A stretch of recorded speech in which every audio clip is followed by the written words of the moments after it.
O objetivo da nossa conversa aqui hoje é, em primeiro lugar, tirar as dúvidas que vocês tiverem com relação àquela lista. Segundo, a gente andar um pouquinho, caso haja tempo, beleza? Beleza. Nós vamos ficar aqui, como são 7h30, nós vamos ficar aqui até às 21 horas. Beleza. Pode falar, Karina, você falou que já tinha uma dúvida? Uma questão? Aham. Ô, Cleonice, você pode explicar, por favor, a questão 2? 2. Da lista. Questão 2 é essa aqui, certo?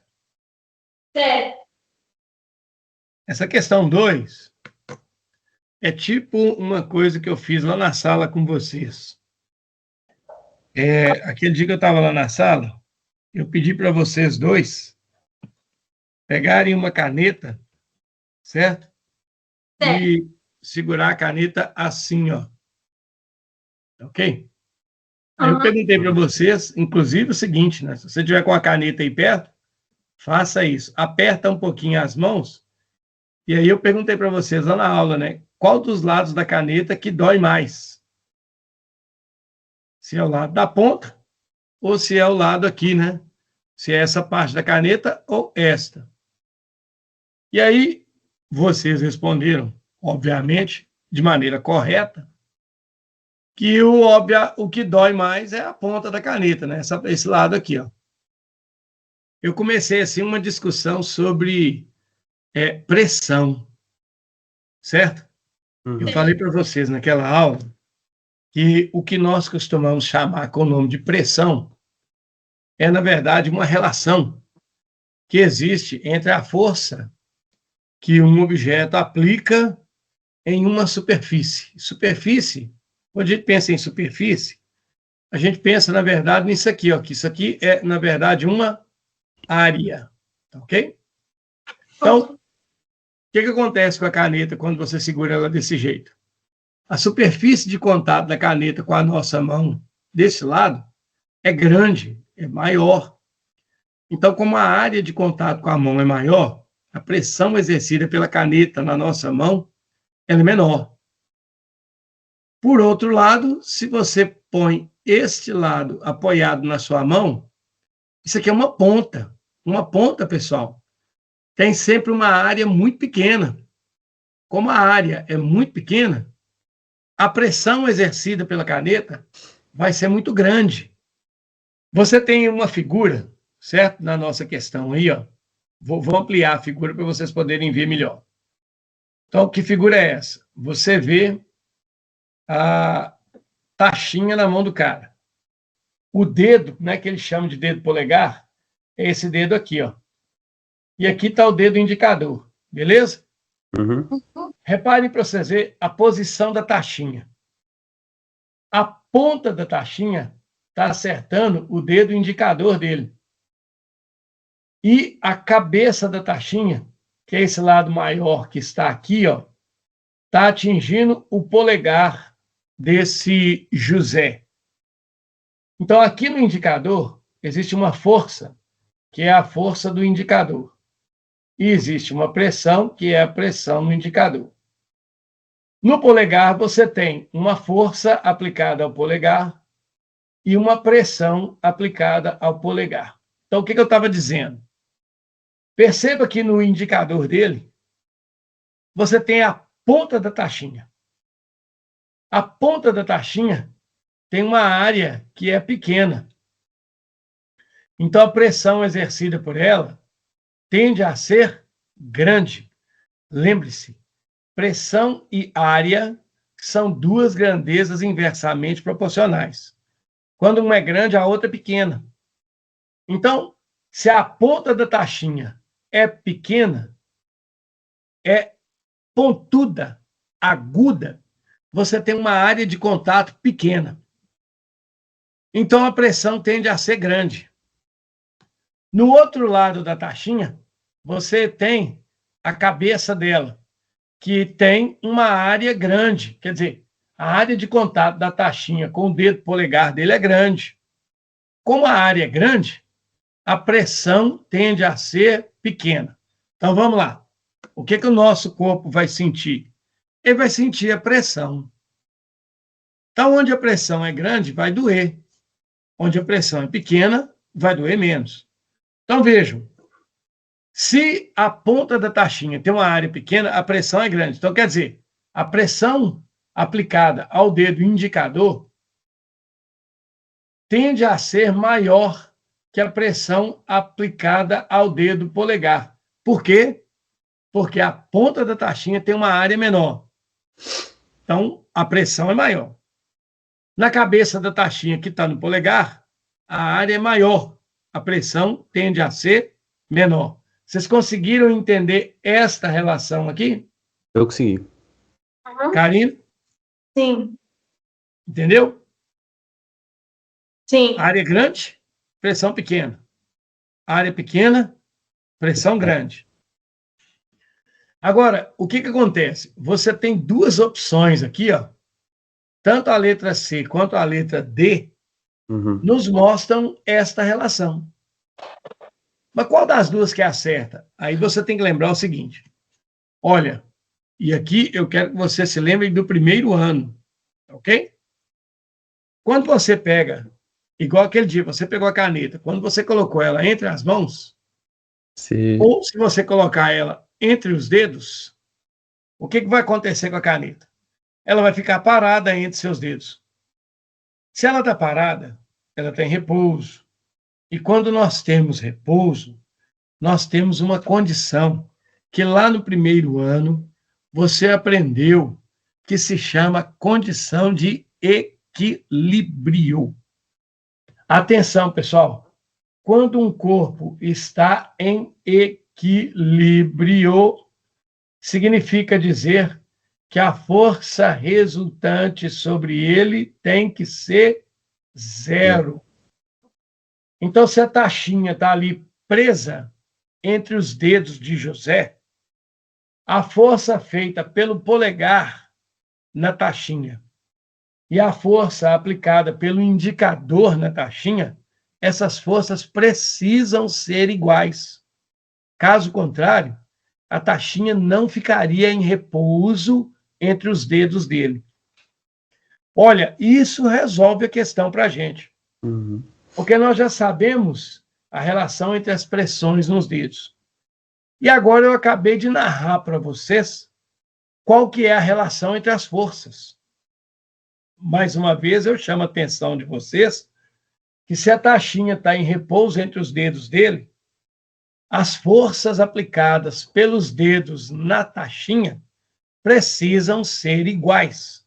Ou seja, a pressão, quer dizer, desculpa, a força aplicada pelo dedo polegar tem que ser igual à força aplicada pelo dedo indicador. Então, se essas forças são iguais, você tem aí, ó, que a relação verdadeira é aquela que tem essas duas informações aqui. Ou seja, nós temos aí que a opção correta é a opção da letra D. Vocês entenderam? Eu entendi. Sim. Tranquilo? Tranquilinho. Obrigada, viu, Cleoni? Nada. Mais alguma dúvida? Por favor, tire. Fica à vontade. Ô, Beleza. Cleoni, Oi. você pode explicar a 7? Posso? Essa Uhum. questão de número 7 aí é uma questão que envolve uma aplicação do chamado princípio de Pascal. Tá ok? Então, antes da gente fazer essa questão, vamos lembrar o seguinte: o que é o princípio de Pascal? Bom, na nossa aula, eu lembro de ter colocado para vocês o seguinte: veja só. Eu pus esta ideia aqui, ó. Veja, se você pegar algum dia um balde e encher ele com água, você verá que a água ficará niveladinha dentro do balde. Por que a água vai ficar niveladinha dentro do balde? Porque a pressão exercida em todas as partes da água que está dentro do balde é a mesma. Essa pressão é aquela que nós chamamos de pressão atmosférica. Os pedreiros utilizam este fenômeno para medir, por exemplo, se um lado de uma parede está da mesma altura do outro. Ele utiliza uma mangueira, certo? Uma mangueira contendo água. E essa mangueira contendo água, ela fica aberta. E aí o que acontece? Como de um lado da mangueira atua a pressão atmosférica e do outro lado da mangueira também atua a pressão atmosférica, o que acontece? A altura da água dos dois lados é exatamente a mesma. A mesma. Okay? Ô, Cleone, a pressão atmosférica que vai influenciar isso, né? É aqui na mangueira. Uhum. Ok? Agora, o que eu coloquei aí para você? Eu coloquei aí para você o seguinte, tá ok? Você tem aí na figura da questão 7 tipo uma mangueira do pedreiro. Só que é uma mangueira do pedreiro que um lado ela é fina e o outro lado ela é grossa. Se você colocar água dentro dela, os dois lados, mesmo um sendo mais fino e o outro sendo mais grosso, a água vai ficar na mesma altura. Você sabe por quê? Porque aqui do lado de cá, essa água vai estar sob a ação da pressão atmosférica. E aqui também vai continuar estando a pressão atmosférica. Acho que você já deu até um exemplo disso na progressão de terça. Foi exatamente isso. Aí o que eu falei com você? Como as pressões são iguais, você tem que, desse lado aqui, que eu vou chamar de P1, a pressão P1 vai ser igual à pressão desse lado de cá, que eu vou chamar de P2. Então, sendo a pressão P1 igual à pressão P2, o que nós temos, na verdade? A descoberta de Pascal é essa, que essas pressões são iguais. Nós definimos na aula passada, e eu já falei hoje para vocês, que a pressão é a relação entre a força que eu aplico e a área de aplicação dessa força. Então, se pressão é força sobre área, então quer dizer que a pressão em 1 vai ser a força sobre a área 1. E a pressão em 2 vai ser a força 2 sobre a área 2. Isso que eu acabei de escrever aqui agora, que vocês estão me vendo escrever aí, é aquilo que nós chamamos de princípio de Pascal. Tá ok? Uhum. Então, a questão que você está me pedindo aí é justamente aquela onde nós vamos aplicar esse princípio. E como que nós vamos aplicar esse princípio? Ó, nós vamos resolver a questão praticamente, né? Não tem problema não, pode ficar tranquilo. Aí o que você tem aqui? Ó? Repare, é uma espécie de um tubo que a gente chama de tubo em U, porque ele parece um U, né? Com um lado mais grosso, que é o lado A, e um lado mais fino, que é o lado B. Bom, de acordo com o teorema de Pascal, de acordo com o princípio de Pascal, nós temos que a pressão do lado A é igual à pressão do lado B. Mas quem que é a pressão do lado A? É a força que está aplicada do lado A sobre a área do lado A. E isso vai ter que ser igual à pressão do lado B, que é a força aplicada no lado B sobre a área do lado B. Tá certo? Agora, veja só. O que ele deu para a gente? Ele nos deu as áreas. Olha as áreas aqui. Ó. A área A, ela vale 80 centímetros quadrados. A área do lado B, ela vale 20 centímetros quadrados. Então, quando você substituir esses valores nesta expressão, você tem o seguinte, que a força do lado A dividido pela área, 80 centímetros quadrados, isso tem que ser igual à força do lado B dividido pela área do lado B, que é 20 centímetros quadrados. Agora, veja, para você resolver a questão, né, o que ele quer que você ache na questão? Ele quer saber o seguinte, se você desprezar o peso dos êmbolos Cara, mas o que é êmbolo, né? O êmbolo é esta parte que está aqui, ó. É isto aqui, ó. É como se fosse uma superfície, uma prancha sobre a qual esses objetos foram colocados, tá ok?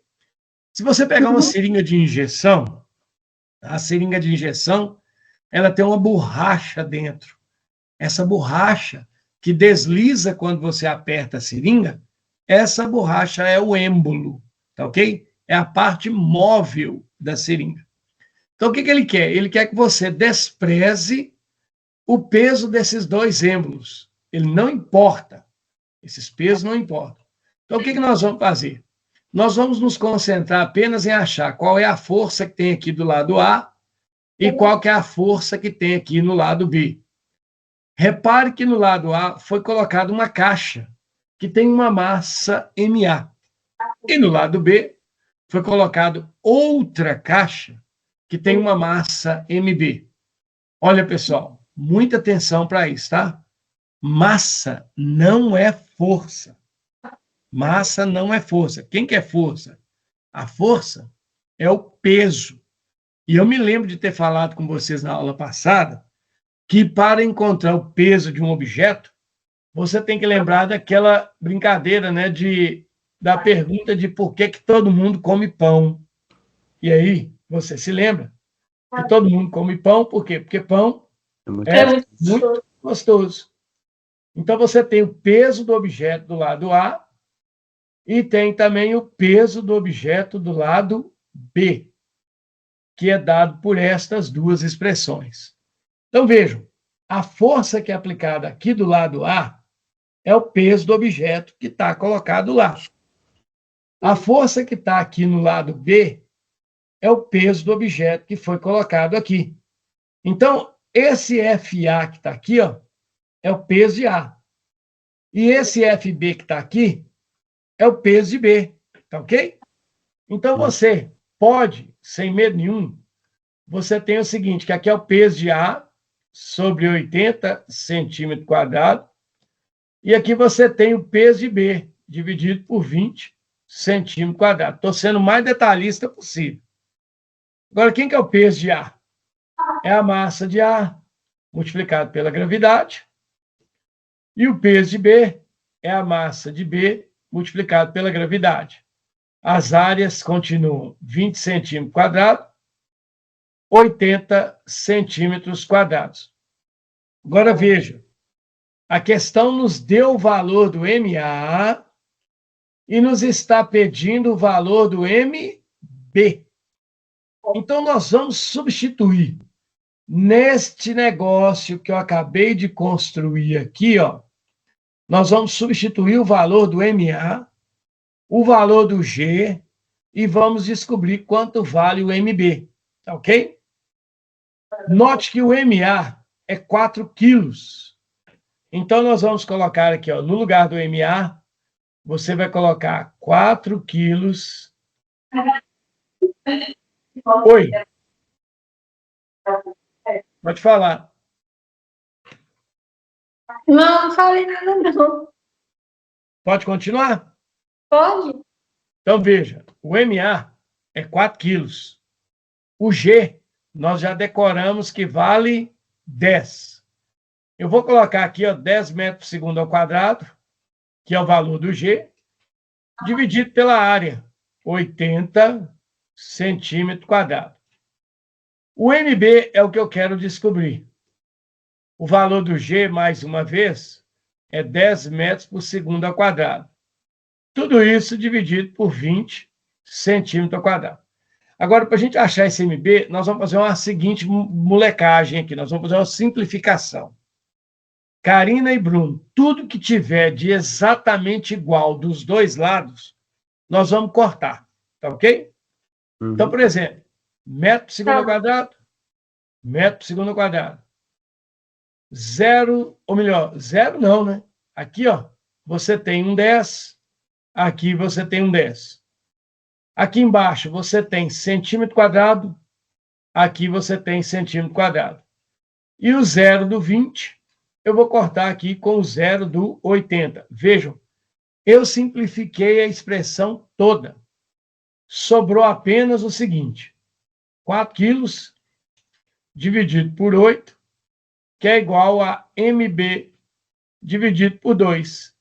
E aí, quando eu chego nesta expressão aqui, para resolver isso, eu aplico uma regra matemática. Qual que é a regra matemática?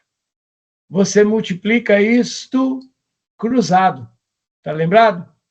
E aí, o que nós vamos ter? Nós vamos ter o seguinte, preste atenção.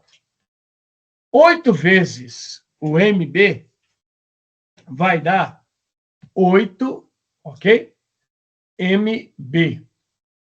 2 vezes 4 quilos vai dar 8 quilos.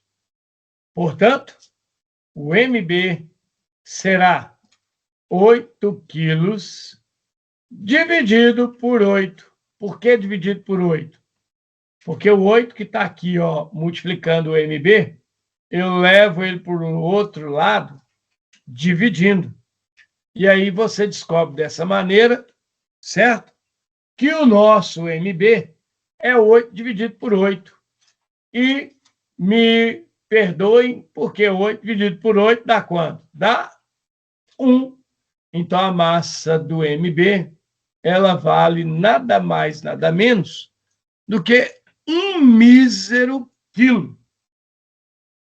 E aí, se você voltar lá, ó, letra C. Deu para acompanhar? Deu para entender? Se tiver alguma dúvida, alguma pergunta, por favor, façam. Você pode resolver sem colocar as unidades. Mais no fácil. caso, por exemplo, você poderia ter partido ali, ó, MAG sobre 80, que é igual a MBG dividido por 20. E aí você colocaria 4 vezes 10 dividido por 80, que é igual a MB vezes 10 dividido por 20. Veja que isso simplifica muito, né? Aqui você só corta o 10 com o 10, o 0 com o 0, e aí automaticamente você consegue resolver a questão mais rápido. Ou seja, você faz a multiplicação cruzada, chegaria de novo no que 8MB é igual a 8. Ou seja, o MB seria 8 dividido por 8, que dá, na verdade, 1. Veja, tudo sem unidade. Você pode fazer assim? Pode. E mais alguma questão que vocês queiram tirar alguma dúvida aí? Karina, fica à vontade. Bruno, fica à vontade. Bruno falou que está tranquilo. Karina, pode ficar à vontade, tá? Bom, não, agora tá tranquilo, meu amigo. Tá tranquilo?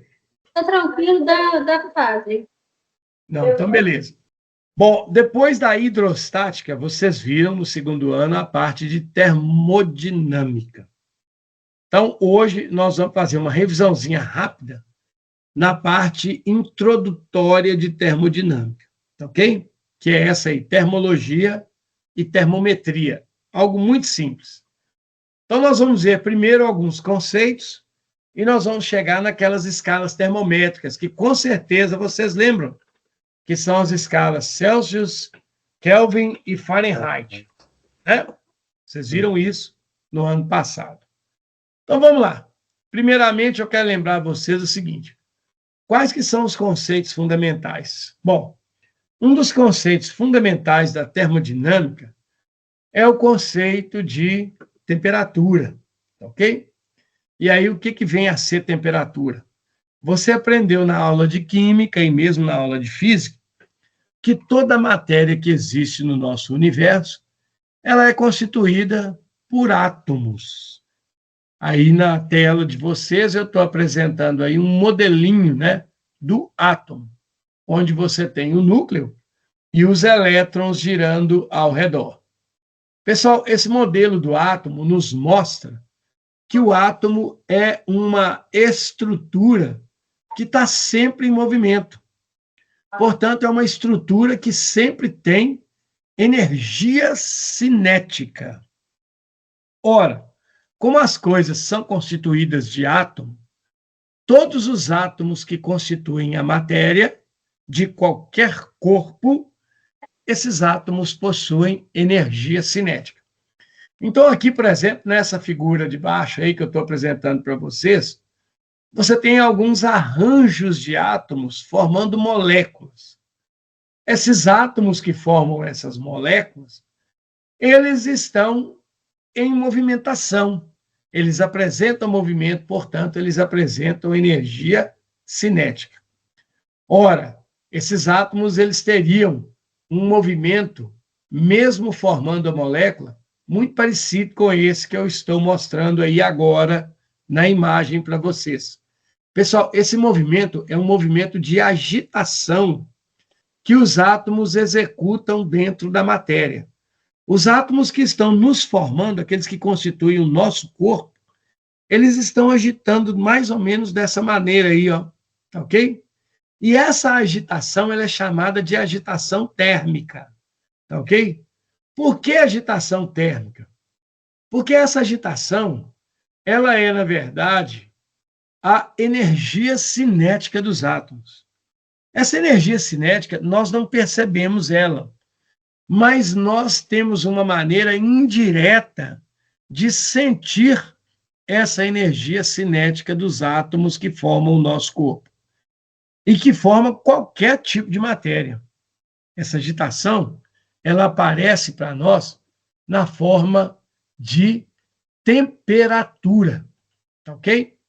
Então, quando você pensa na temperatura de um corpo, quando um corpo está quente, quando um corpo está frio, a temperatura nos diz, na verdade, qual que é o nível de agitação das partículas, ou seja, dos átomos e moléculas que formam a matéria. Tá certo? Quanto mais agitadas as moléculas e os átomos estão, maior é a temperatura associada ao corpo. Então, um corpo quente, quando você pega uma panela quente, ela está quente porque os átomos que formam estão muito agitados. Em compensação, quando você pega, por exemplo, um cubinho de gelo, né? Ele está frio. Por que ele está frio? Porque os átomos que formam o gelo estão com um nível de agitação menor. Eles estão pouco agitados. Então, eu quero que vocês guardem dessa conversa de hoje que temperatura está relacionada com agitação. Temperatura alta significa muita agitação e temperatura baixa significa pouca agitação. Tá beleza? Então, vejam. Aqui eu coloquei exatamente uma ilustração disso que eu acabei de dizer. Vocês estão vendo aqui dois corpos.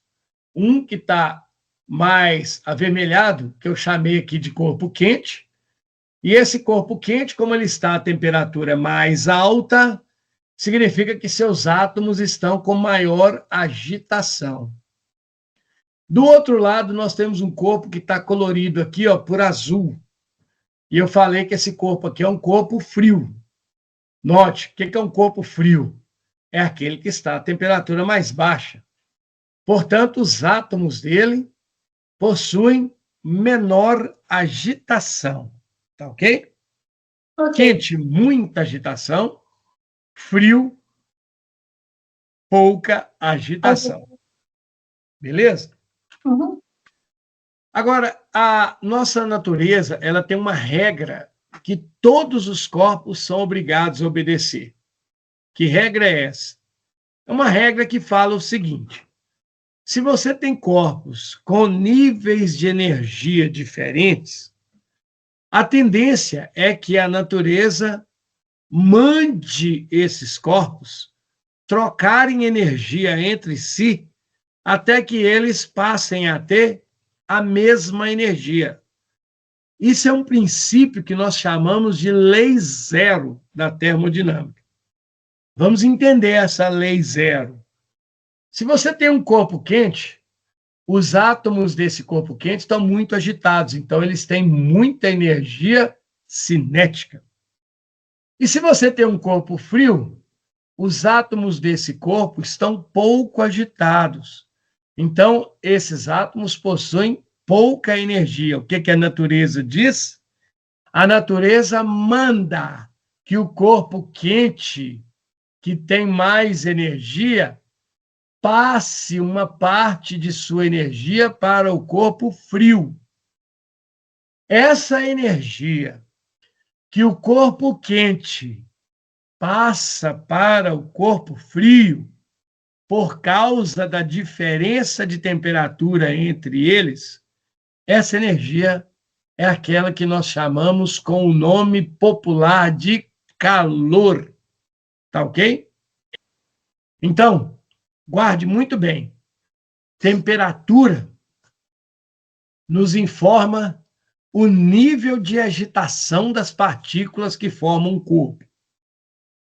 Quando eles estão em temperaturas diferentes, a natureza manda que os corpos troquem energia entre si. Essa energia trocada é o que a gente chama de calor, tá ok? Então, pessoal, muito cuidado aí, viu? É errado, é completamente errado dizer que um corpo possui muito calor. Ele não possui muito calor. Ele possui muita energia cinética. Agora, é correto dizer que um corpo está perdendo ou está ganhando calor, ok? Mas ele não tem calor. Então, a energia que um corpo passa para o outro, essa energia passando, enquanto ela estiver passando, é que a gente chama de calor. Tanto é que eu coloquei aqui para vocês, para ficar bem claro, que calor é a energia que passa do corpo com temperatura mais alta para o corpo com temperatura mais baixa. É uma energia que passa, não é uma energia que o corpo tem, beleza? Então, vejam, dois conceitos importantes. Temperatura e agora o conceito de calor. Tá bem?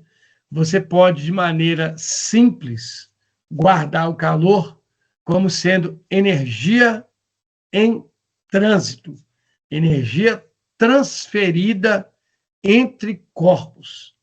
Qual é a condição para existir calor? É que os corpos estejam com temperaturas diferentes. Toda vez que você tiver coisas com temperatura diferente, a mais quente vai estar passando o calor para a mais fria. Então, por exemplo, olha só que bacana. Hoje, nós estamos num dia de outono, praticamente inverno. A temperatura está baixa, a atmosfera que está ao nosso redor, o ar que está ao nosso redor, está com a temperatura baixa. Se você for lá na rua agora, você vai sentir frio, certo? Todo mundo, quando vai para um lugar aberto nessa época, vai sentir frio. Por quê? Porque a temperatura ambiente está abaixo da nossa temperatura. Então, nós somos corpos quentes à temperatura mais alta. O ambiente é um corpo frio, tá? A temperatura mais baixa. O que a natureza manda? Que nós, quentes, passemos calor para o ambiente que é frio. Pessoal, quando o nosso corpo perde calor, nós temos a sensação de frio. O que nós chamamos de frio, na verdade, não é frio, é a perda de calor do corpo. Tá certo? E para diminuir essa sensação de perda de calor do corpo, ou seja, sensação de frio, nós usamos isso aqui, ó. Nós usamos blusa. Por que a blusa? Porque a blusa, ela tem o papel ou a função de dificultar a perda de calor do corpo. E como ela dificulta essa perda de calor do corpo, ela também reduz a nossa sensação de calor saindo. Essa sensação de calor saindo que nós chamamos de frio. Aí a gente para de sentir frio. O pessoal costuma falar, às vezes, que frio é psicológico. Não é, não. Frio não é psicológico, não. Ele nem existe.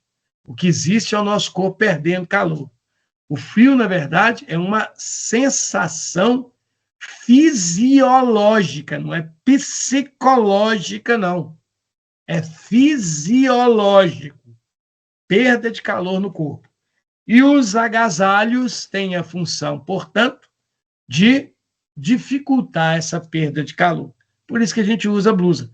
Cuidado, blusa não impede um corpo de perder sua temperatura. Dificulta a troca de calor. Tá ok? A palavra mágica aí é calor. Então, às vezes, né, você chega numa loja, vai comprar uma blusa e tem o hábito de perguntar: eu queria comprar uma blusa que fosse bem quentinha. Ô, pessoal, não existe blusa quente. Não existe nenhuma blusa que é quente. Quentinho somos nós. A blusa, ela não é quente. Ela tem que ser uma boa, ok? Ela tem que ser uma boa, de um bom material, que dificulta a perda do calor do nosso corpo. Tá ok? Aquela questão de, eu tenho uma coberta lá em casa, um cobertor lá em casa, que ela é quentinha, ela é uma delícia. Não, não existe cobertor quentinho. Quentinho sou eu. O cobertor é bom porque ele não me deixa perder calor.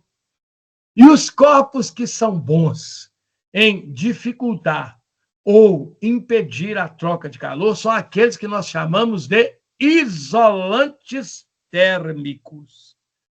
Então, um bom agasalho tem que ser feito de um bom material isolante térmico. Tá ok? Uhum. Entenderam? Mas olha só que legal. Então, quando os corpos estão a temperaturas diferentes, a natureza manda que eles trocam calor entre si. E olha só que legal, prestem atenção nisso aí agora. A troca de calor vai se dar sempre do quente para o frio. Então, o quente vai perder energia e o frio vai ganhar energia, ele vai receber energia. Se o quente vai perder energia, isso vai fazer com que a temperatura dele baixe. E o frio, como vai ganhar energia, a temperatura dele vai subir. Então, você vai ter um corpo perdendo energia, diminuindo a temperatura, e outro corpo recebendo energia, aumentando a temperatura. Então, um vai diminuindo a temperatura, o outro vai aumentando. Um vai diminuindo, o outro vai aumentando. Vai chegar uma hora que os dois vão bater e vão ficar com a mesma temperatura. Quando eles atingem a mesma temperatura, nós dizemos que os corpos entraram no que nós chamamos de equilíbrio térmico. Ok? Então, quando dois corpos que antes estavam a temperaturas diferentes, trocaram calor e passaram a ter a mesma temperatura, a gente diz que eles entraram em equilíbrio térmico. É isso que acontece com a gente e com a nossa blusa. Quando nós vestimos a blusa, ela está fria, nós estamos quentes. Nós vamos aquecer a nossa blusa até que ela atinja a nossa temperatura. Quando a blusa ou um cobertor atinge a nossa temperatura, nós entramos em equilíbrio térmico, nosso corpo não perde calor mais, dá aquela sensação agradável, que é o não mais sentir frio, ok? Então, 3 conceitos fundamentais que nós estamos vendo agora. Temperatura, que está relacionado ao nível de agitação dos átomos que formam o corpo. Calor, que é a energia trocada entre dois corpos quando as temperaturas são diferentes. E equilíbrio térmico, que é o estado que dois corpos atingem quando eles ficam com a mesma temperatura. Esses são os 3 conceitos fundamentais iniciais da termodinâmica. Ok? Então, vamos lá. Para a gente poder finalizar a nossa conversa daqui a pouquinho, não vai demorar, não, eu pus um resumo disso que eu acabei de falar aqui para vocês. Então, aí você tem a definição de temperatura, a definição de calor e a definição de equilíbrio térmico. A termodinâmica, ela consiste, né, nós fazemos um estudo sobre estas grandezas que aparecem aqui, ó. Temperatura, o calor. Inicialmente, quer dizer, nessa data de hoje, nesse dia de hoje, nós vamos focar aqui o estudo da temperatura. O calor vai ser numa aula presencial, porque é mais chato, é um negócio mais, né? Tem equações, tem calculeba. Então, vamos nos deter aqui só à temperatura nesse primeiro momento. A primeira pessoa que se preocupou em criar um dispositivo, um aparelho, para medir a temperatura de alguém ou de um objeto, foi esse senhor que aparece aqui para nós, ó, o já conhecido de vocês, Galileu Galilei. Então, Galileu queria contribuir com a medicina, criando um aparelho que medisse a temperatura dos corpos das pessoas. Ele não conseguiu criar esse aparelho, mas ele quase chegou lá. Ele inventou um dispositivo que eu estou colocando aqui na imagem para vocês, que é essa coisa esquisita aqui, ó, que tem como nome termoscópio. Pessoal, isso é um tubo de vidro colocado em um recipiente que contém água, tá ok? Um recipiente que contém água. Então, o que acontecia? Quando você mergulhava esse tubo de vidro aqui dentro do recipiente que contém água, Galileu pedia uma pessoa para colocar essa bolha que está cá em cima. Essa bolha ela é pequenininha, tá? Aqui, apesar da imagem estar grande, mas essa bolha é bem pequenininha. Então, a pessoa colocava essa bolha dentro da boca, essa bolha de vidro. O que isso fazia? Como a boca da gente é quente, igual o nosso corpo, mais quente que o vidro, mais quente que o ar que está lá dentro, o que acontecia? O nosso corpo passava calor para a bolha de vidro, aquecia o ar que está lá dentro, e esse ar quente acabava empurrando essa água aí para baixo. Dependendo da quantidade que o ar empurrava a água para baixo, Galileu poderia saber se uma pessoa estava com a temperatura do corpo normal ou se a temperatura do corpo estava alterada. Então, ele criou um dispositivo que mostrava se uma pessoa tinha temperatura normal ou não, mas ele não criou um termômetro, porque um termômetro mede a temperatura, dá o valor da temperatura. E aqui tem um dos colegas de Galileu, chamado de Santórios. Ele era um daqueles que utilizava o termoscópio para verificar se uma pessoa estava com a temperatura do corpo normal ou não. Então, esse aparelho de Galileu, ele forneceu uma maneira da gente ver se a temperatura de uma pessoa estava normal ou não, mas não media a temperatura. Algum tempo depois, veja, Galileu morreu em 1642. Algum tempo depois, algumas pessoas pegaram o termoscópio de Galileu e fizeram experimentos com ele. Uma dessas pessoas foi esse cara aqui, ó, chamado de Anders Celsius. O Celsius pegou o termoscópio de Galileu e colocou ele dentro de uma vasilha com gelo. Quando o termoscópio de Galileu entrou em equilíbrio térmico com gelo, Celsius chamou a temperatura do gelo de 0. Nós já sabemos disso. E aí o Celsius pegou o termoscópio de Galileu e colocou dentro de água fervendo. Nessa época, o Celsius chamou a temperatura da água fervendo de 10 graus. Então, com duas medidas, com dois valores, 0 e 10, ele criou um termoscópio que tinha uma escala. Esta escala transformou o termoscópio em um termômetro. E esta escala, depois, ela foi revisada e o 10 passou a ser 100, que é aquilo que nós usamos hoje, né? Então, a escala Celsius, criada por Celsius, é aquela que considera a temperatura do gelo como 0 e a temperatura da água fervendo como 100 nos dias de hoje. E aí o que ele fez? Dividiu esse espaço aqui, ó, em 100 pedacinhos iguais, onde cada pedacinho equivaleria a um intervalo de 1 grau Celsius. Com isso, surgiram os primeiros termômetros, muitos deles que nós usamos até hoje, como é o caso desse aqui, ó, que aparece na imagem, que é o chamado termômetro clínico, aquele que a gente utiliza em casa para saber se nós estamos com febre ou não.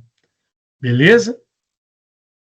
Essa ideia dos Celsius também deu origem a uma vasta gama, um grande número de tipos de termômetros que nós podemos ver aqui, por exemplo, dentre eles o digital que nós utilizamos hoje, que também utiliza esta graduação criada por Celsius, certo? Que transformou o termoscópio de Galileu em um termômetro. Bom, é claro que não foi só o Anders Celsius que fez esse tipo de experimento. Houve também um outro experimento famoso que foi desenvolvido por um também físico e matemático chamado Daniel Gabriel Fahrenheit. Só que o Fahrenheit fez a mesma coisa que o Celsius, só que ele usou elementos diferentes. O Celsius usou gelo e usou água fervendo. O Fahrenheit usou um gelo diferente, porque ele era químico. Então, ele usou um gelo de sais de amônia. Tá ok? Essa mistura de gelo com sais de amônia tem uma temperatura diferente do gelo de água. O que é que o Fahrenheit fez? Chamou a temperatura da mistura de gelo com sais de amônia de 0. E aí, ao invés dele usar água fervendo, como Celsius, ele utilizou a esposa dele, quer dizer, a temperatura do corpo humano, chamando a temperatura do corpo humano como sendo 100 graus. E aí, o Fahrenheit também criou uma escala que variava de 0 até 100. Só que o 0 dele não era o mesmo 0 do Celsius. E o 100 dele não era o mesmo 100 do Celsius. Eram 0 e 100 que não batiam. Depois, revisaram as duas escalas, utilizando a mesma substância, e aí conseguiram estabelecer uma relação entre a escala do Celsius e a do Fahrenheit. Essa relação vocês já conhecem, tá ok? Que relação é essa? Eu estou apresentando aí para vocês. Vocês viram isso no ano passado. As escalas Celsius e Fahrenheit, elas se relacionam dessa maneira que está aqui, ó. Quando revisaram as escalas, o 0 do Celsius não batia com o 0 do Fahrenheit, mas o 0 do Celsius correspondia a 32 Fahrenheit. Da mesma forma, os 100 graus, que foi, atribuído aos Celsius a água fervendo, quando você pega o termômetro Fahrenheit e coloca ele em água fervendo, não indica os 100 graus lá do Fahrenheit. Os 100 graus Celsius corresponde, na verdade, a 212 graus Fahrenheit. Então, você tem aqui uma relação entre as duas escalas. 0 Celsius, 32 Fahrenheit. 100 Celsius, 212 Fahrenheit. O que aconteceu é que o mundo cada país acolheu a escala que era mais conveniente. Então, por exemplo, no Brasil, nós utilizamos e escolhemos a escala Celsius. A América do Sul, praticamente toda, mede temperaturas usando a escala Celsius. Mas quando você vai para a América do Norte, Estados Unidos, Canadá, Alasca, eles utilizam a escala Fahrenheit. O mesmo acontece países como o Reino Unido. Eles utilizam também a escala Fahrenheit. enquanto outros países da própria Europa também utilizam a escala Celsius. Então, existe uma parcela do mundo que usa o Celsius e uma parcela do mundo que usa o Fahrenheit. Isso gera um problema. Porque, por exemplo, nós falamos aqui no Brasil que a temperatura do corpo humano normal de uma pessoa é 36 graus. Mas lá nos Estados Unidos, essa temperatura não é 36 graus. Ela é expressa por um outro número, porque lá as temperaturas são medidas em Fahrenheit. Então, qual que é o nosso objetivo aqui hoje? Conhecendo a relação entre essas duas escalas, nós vamos rever, porque vocês já viram, nós vamos rever como que nós fazemos para transformar temperaturas em Fahrenheit para Celsius e temperaturas de Celsius para Fahrenheit. Ora, Karina e Bruno, existe uma formulinha pronta para isso, tá certo? Vocês podem usar essa formulinha? Podem. Mas eu quero que vocês vejam aqui hoje, pelo menos, como que essa formulinha surgiu. Ou seja, de onde que essa danada veio. Tá ok? E esse procedimento que eu vou utilizar aqui, pessoal, eu quero que vocês entendam que ele, tá certo? Ele é importante porque ele serve para a gente resolver qualquer situação, inclusive aquelas em que eu não saiba, né? Em que eu não lembre da tal da formulinha. Eu vou colocar aqui a relação entre as duas escalas. Vamos lembrar aqui, então. A escala Celsius, a escala Celsius, ela adota duas temperaturas padrão. Os 100 graus para a água fervendo, ok? Aqui em graus Celsius, e o 0 grau para a água no estado de gelo. Na escala Fahrenheit, a água fervendo corresponde a 212 Fahrenheit. E o gelo, que é 0 grau Celsius, corresponde em Fahrenheit a 32 Fahrenheit. Olha, é importante que vocês saibam que, embora a temperatura do gelo esteja representada por dois números diferentes, você tem que lembrar que a temperatura do gelo é uma só.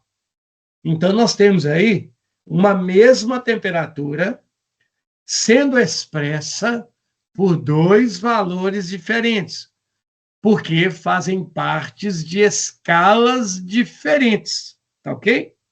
Uma delas, mais uma vez, é a Celsius e a outra é a escala Fahrenheit.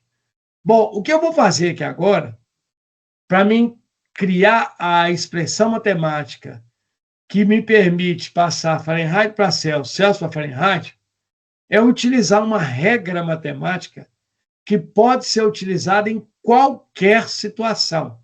Eu vou, inclusive, dar um exemplo aqui hoje que não tem nada a ver com Celsius e Fahrenheit.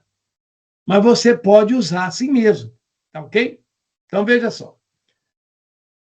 Aqui do lado da esquerda, nós temos a escala Celsius. Do lado da direita, nós temos a escala Fahrenheit. Mais uma vez, o que nós vamos fazer agora? Nós vamos criar uma equação, uma fórmula que me permite transformar Fahrenheit Celsius, Celsius em Fahrenheit. Beleza? Como que a gente chega nessa fórmula? Nós vamos usar para criar essa fórmula uma regra da matemática que é chamada de razão e proporção. Na prática, não precisa lembrar esse nome. Você só precisa saber o seguinte. Dá uma olhada nesse diagrama que eu acabei de colocar aqui na nossa apresentação.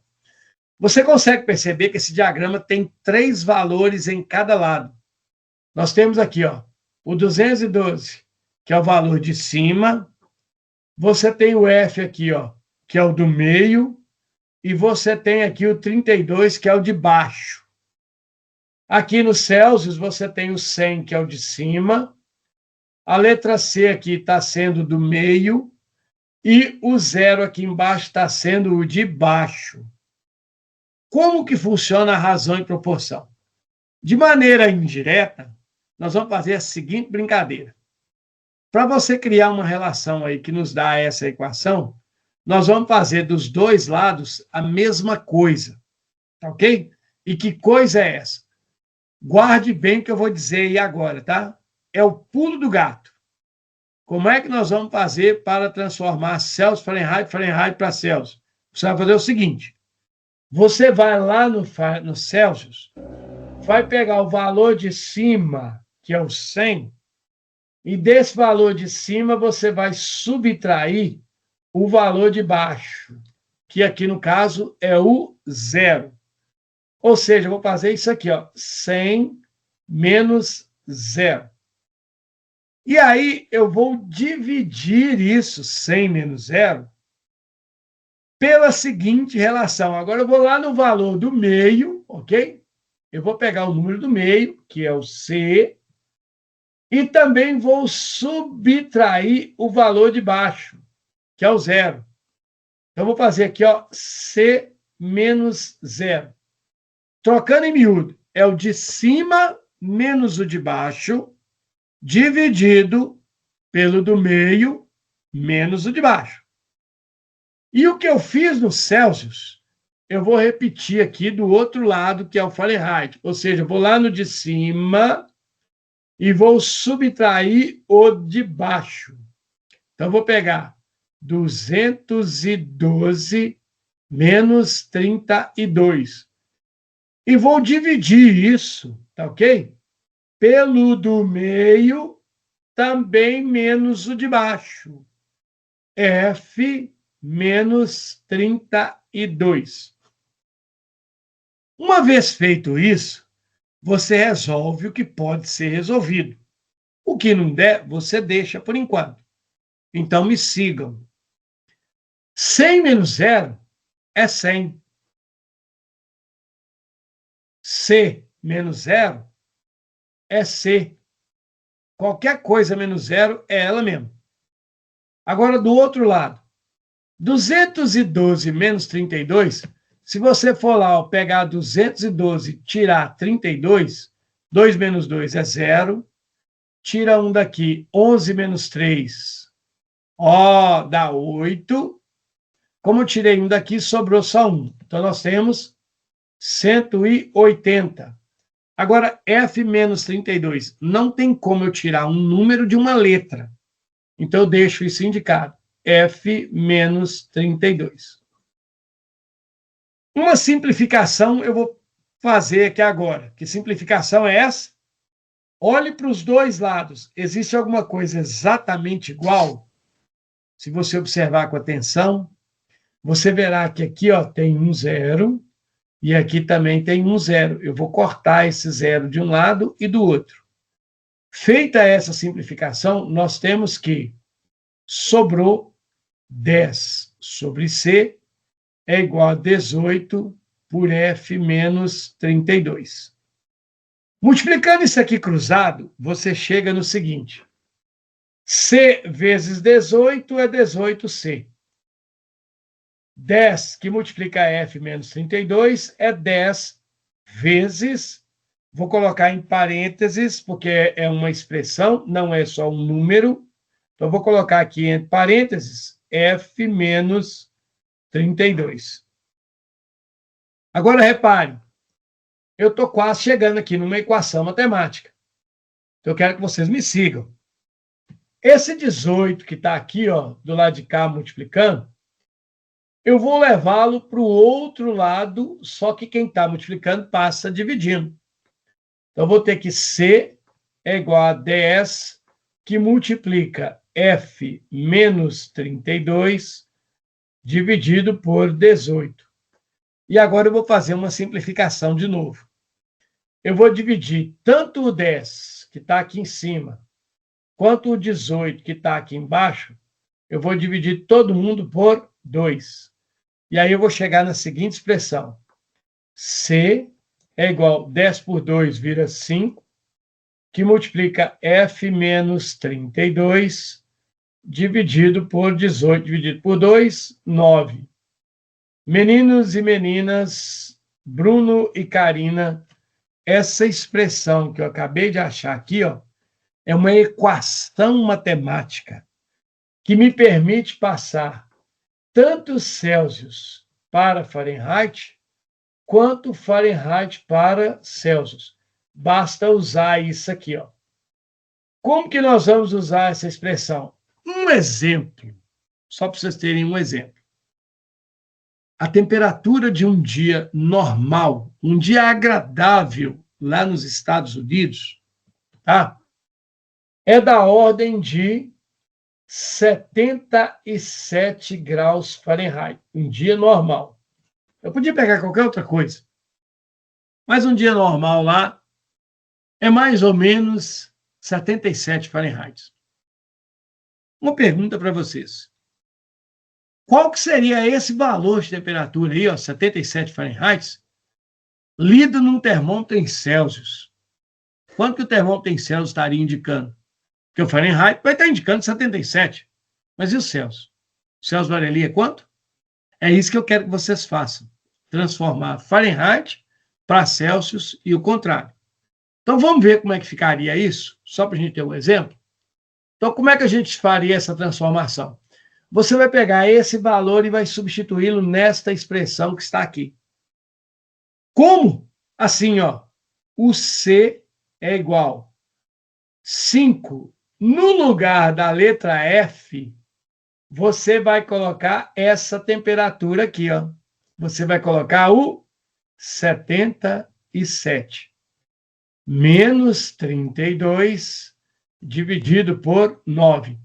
Compare a expressão que está aqui com o que eu acabei de escrever aqui embaixo. Repare que a única diferença que tem é que eu tirei o F lá de cima e no lugar dele coloquei o 77. Agora você resolve. O C será 5 que multiplica. Veja, 77 menos 32, se você pegar aí, certo? 77 e tirar 32, olha que legal. 7 menos 2 dá 5. 7 menos 3 dá 4. Então, nós temos aqui, ó, 5 vezes 45.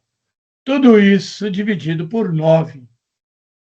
Agora, reparem, vocês dois, que 45 dá para dividir por 9. 45 dividido por 9 dá 5. Então, na verdade, o que é que eu tenho aqui, né? Que o C é 5 vezes 5. Ou seja, eu tenho uma temperatura em Celsius que valerá 25 graus Celsius.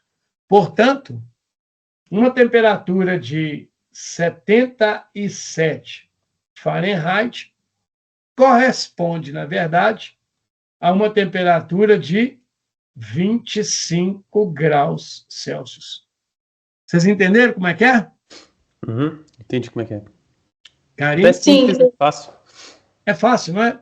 Uhum. Pois é, é tão fácil que o Enem normalmente não pede isso. O Enem te pede algumas coisas meio malucas. Então, vamos criar uma coisa maluca aqui. Prometo para vocês que é a última coisa que nós faremos hoje, tá ok? Tranquilo. E aí a gente para. Mas vamos criar essa coisa maluca para vocês não ficarem loucos na hora do Enem. Então, eu vou criar aqui o seguinte, eu vou criar uma história, tá ok? Vou criar um trem do nada. Por favor, do nada.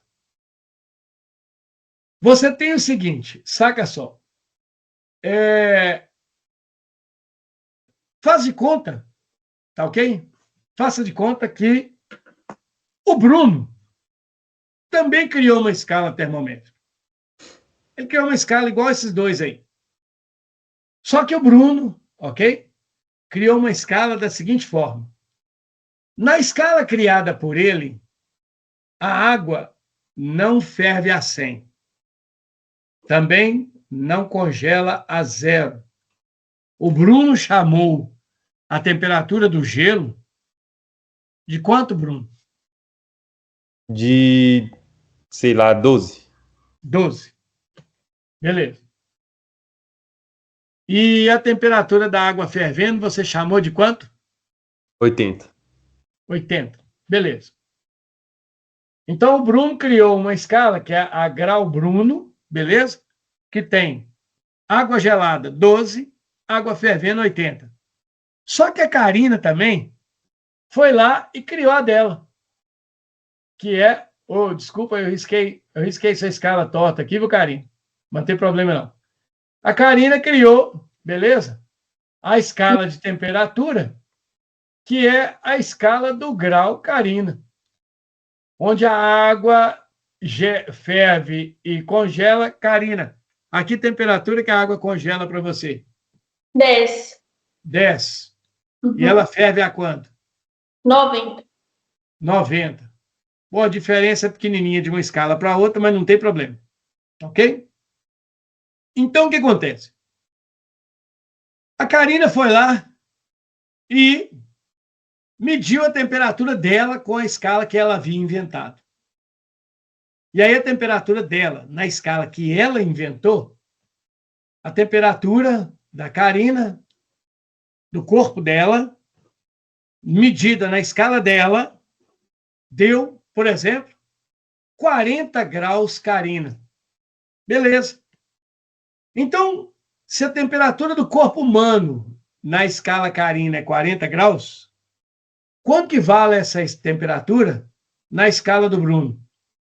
Quanto vai valer essa temperatura na escala do Bruno? Ahá! Aí, meu amigo, vocês não conhecem essa equação, porque essa equação não existe. Da mesma forma que não existe a escala Bruno e a escala Karina, né? Mas nós temos que resolver isso, e nós vamos resolver isso. Então, para qualquer situação, seja lá o que você encontrar na sua frente, você vai fazer aquele procedimento que eu fiz assim. Você vai pegar a temperatura da escala conhecida, que é 40, que é o que a Karina tem, e nós vamos transformar esse 40 aqui, ó, em grau Bruno. Beleza? Como que nós vamos fazer isso? Usando o mesmo procedimento. Você vai pegar o de cima e subtrair o de baixo. Nas duas escalas, você pega o de cima, subtrai o de baixo e divide pelo do meio, subtraído também do de baixo. Neste exemplo aqui, ficaria 80 menos 12, o de cima aqui menos o de baixo, sobre B menos 12. No lado da Karina, você tem 90 menos 10 sobre 40 menos 10. Veja, de cima menos o de baixo, do meio menos o de baixo de um lado, de cima menos o de baixo, do meio menos o de baixo do outro lado. Está tudo aqui, ó. Agora você resolve. 80 menos 12, se você fizer a conta, 80 menos 12, vai dar 68. B menos 12. Do outro lado, 90 menos 10 dá 80. 40 menos 10, eu falei 40 menos 10, escrevi 40 menos 0. 40 menos 10, no caso, vai dar exatamente, desculpem, vai nos dar 30. Beleza? 30. Então, agora eu vou simplificar. Eu vou cortar o zero daqui, ó, com o zero daqui. Então, vocês vejam que nós teremos o seguinte. Sobrou que 68 dividido por B menos 12 vai ser igual a 8 dividido por 3. Nós vamos multiplicar isso, ok? Nós vamos multiplicar isso cruzado. Então, vai ficar 68 vezes 3, que é igual a 8, que multiplica B menos 12. Vejam que eu vou fazer uma coisa aqui que pode parecer uma burrada, mas não é não, tá ok? Esse 8 que está aqui multiplicando, ó, eu vou jogar aí para o lado de cá e ele vem dividindo. Então, vai ficar 68 vezes 3 dividido por 8. Isso vai ser igual a B menos 12. Vamos resolver esse trem aqui, ó. Ô, pessoal, rapidinho, tá? Nós temos ali o seguinte. Se você pegar 68 e multiplicar por 3, 3 vezes 8, 24, vão 2. 3 vezes 6, 18, com 2, 204. 20. Hã? Não, é 204 que eu falei. Isso. Agora nós vamos pegar 204 e vamos dividir por 8, beleza? 20 por 8 dá 2, 2 vezes 8, 16. Sobra 4. 44 por 8 cabe 5. 5 vezes 8, 40. Sobra 4. Não dá 0,040 por 8, 5. 0. Então, eu tenho que essa bagulha aqui do lado de cá, ó, essa bagunça vai virar 25,5. Isso é igual a B menos 12. Eu não quero saber B menos 12, eu quero saber quanto que é o B. Então, eu vou pegar esse 12 que está aqui do lado de cá, ó, e vou trazer para o outro lado. Como o 12 está subtraindo, eu vou trazê-lo para cá, ele virá somando. E aí eu tenho que o Bruno, na escala dele, a temperatura encontrada pela Karina, que é 40, corresponde aqui no caso a 37,5 graus Bruno. Veja, eu transformei temperatura de uma escala que não existe para outra escala que também não existe, beleza? Usando um procedimento que funciona em qualquer situação. Podemos encerrar? Podemos. Podemos. Obrigado pela atenção, pela paciência. Boa noite para os dois. Que Deus abençoe. Durmam com Deus, tá? Amém. Muito Boa noite, obrigada, Dani. Cleonice. Deus abençoe. Boa noite. Amém. Boa noite, viu? Tchauzinho, boa noite para Deus. vocês. Obrigado. Então, tchau, tchau. Vou encerrar a reunião.